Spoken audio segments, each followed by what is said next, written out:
नांदगाव खंडेश्वर येथे लोहार सुतार फाउंडेशन व इतर बलुकेदारांच्या वतीने मुंगसाजी मार्केट येथे श्री विश्वकर्मा जयंती उत्साहात संपन्न झाली।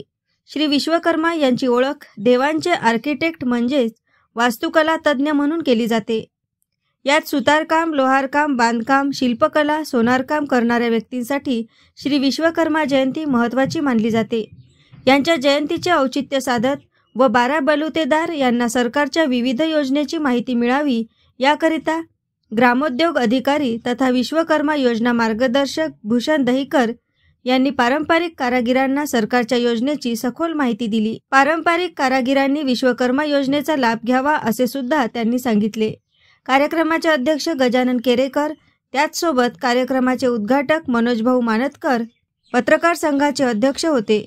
तर मंचावर प्रमुख अतिथी म्हणून माजी नगराध्यक्ष अक्षयभाऊ पारसकर, माजी नगराध्यक्ष संजयभाऊ पोपळे, माजी कृषी क्षेत्र अधिकारी अशोकजी केसरखाने, अमोल धवसे, ग्रामीण पत्रकार संघ अध्यक्ष ज्येष्ठ कारागीर ज्ञानेश्वर शिंदे, बांधकाम ठेकेदार विजय जवने, मोहम्मद हारूनभाई, श्रीजल प्लायवूडचे संचालक रमेशभाऊ ठाकरे, माऊली प्लायवूडचे संचालक ऋषिकेश उगवेकर हे मंचावर उपस्थित होते।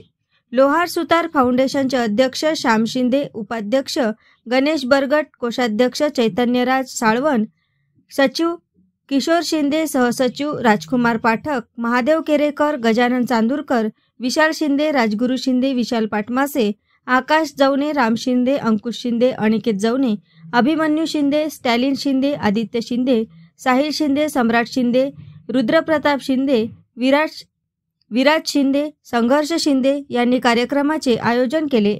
लोहार सुतार बलुतेदार मोठ्या संख्येने उपस्थित होते। घर कुटुंब चालवण्यासाठी तो त्या व्यक्तीला सुतारच्या माध्यमातून त्याला घरचं काम करून देत होता आणि त्याच्या बदल्यामध्ये तो ते किराणा माल घेत होता। लोहार व्यक्ती असेल तर लोहार व्यक्ती तो त्याचं काम करत होता आणि त्याच्या बदल्यात त्याला जी वस्तू पाहिजे असते त्या समोरच्या व्यक्तीकडून घेत होता।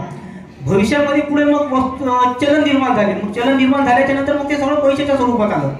तर माझं म्हणणं एवढंच आहे की बा त्या पारंपरिक पद्धतीतून तुम्ही तो पकडा जोपर्यंत बाहेर काढणार नाही, पारंपरिक आपण आहोत पण पारंपरिक असताना सुद्धा विज्ञानाची आणि अत्याधुनिक उपकरणाची जोड आपण या शासकीय योजनेच्या माध्यमातून अर्थपुरवठा मिळाल्याच्या नंतर कशा पद्धतीने चांगलं हँडल करू शकू याची जिद्द तुम्ही तयार करा। आणि त्याच अनुषंगाने मंडळाच्या ज्या योजना आहेत, जे पंतप्रधान रोजगार निर्मिती कार्यक्रम, मुख्यमंत्री रोजगार निर्मिती कार्यक्रम, या 2 योजनेच्या माध्यमातून तुम्ही जर तुमच्या व्यवसायाला जर दिशा दिली तर नक्कीच तुम्ही तुमच्या आयुष्यामध्ये यश संपादन करू शकाल आणि पर्यायाने त्याच माध्यमातून तुम्ही समाजामध्ये एक मानाचा स्थान सुद्धा निर्माण करू शकाल।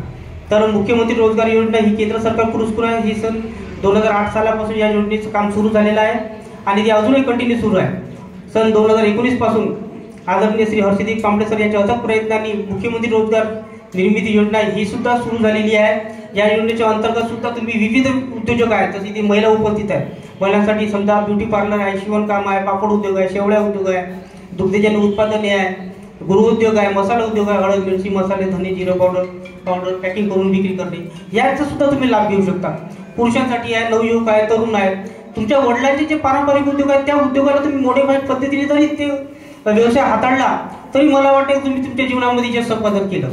कारण त्या पारंपरिक पद्धतीतून तुम्ही जोपर्यंत बाहेर निघणार नाही तोपर्यंत तुम्हाला ते खऱ्या अर्थाने तुम्हाला नवीन उपकरणाची माहितीच मिळणार नाही। तर आमच्या पण सुद्धा मान्यताप्राप्त संस्था आहेत आणि त्या अंतर्गत सुद्धा आम्ही लाभार्थ्यांना प्रशिक्षण करून देत असतो। तर तुम्ही सुद्धा त्या सर्व योजनेचा लाभ घ्या असं मी तुम्हाला सर्वांना विनंती करतो व आजचे माझे 2 शब्द संपले। एएस न्यूज महाराष्ट्र करिता नांदगाव खंडेश्वर येथून प्रतिनिधी उमेश चौकडे।